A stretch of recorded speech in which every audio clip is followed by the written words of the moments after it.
Donc on continue. Éléments pris en compte pour la définition de l'exposition, les zones, la situation d'environnement de la construction, la hauteur de la fenêtre par rapport au sol. Donc il y a ça aussi, donc vous verrez dans les normes, mais vous serez toujours au courant. Pour vous, vous saurez quelle fenêtre il faut il faut poser. Et pour les économistes de la construction, on vous précisera celle que vous devez décrire et prescrire dans vos descriptifs. Alors maintenant, la porte d'entrée.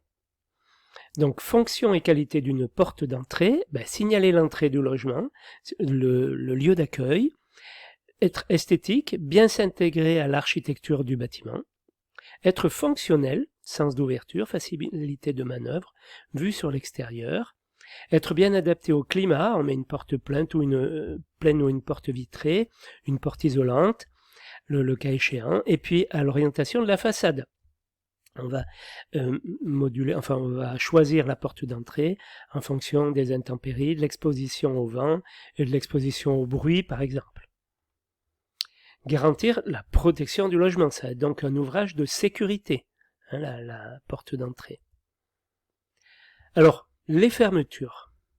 Donc, il doit être prévu des obturations aux fenêtres et châssis au premier niveau habitable des bâtiments, lorsque le seuil de ces ouvertures est situé à moins de 2,50 m du niveau du sol accessible aux piétons.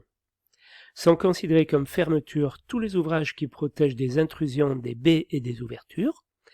Les fermetures sont des éléments de sécurité, de confort et d'esthétique. Donc, la classification des fermetures, il y a des volets battants, pleins ou en persienne.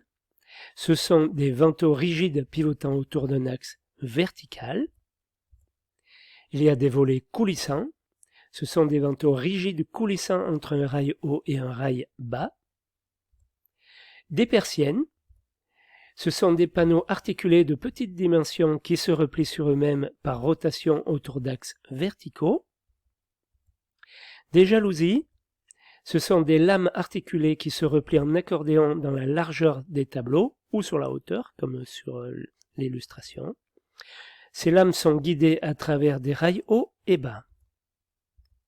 Les volets roulants, ce sont des lames et baguettes articulées qui s'enroulent sur elles-mêmes ou sur un tambour par rotation autour d'un axe horizontal.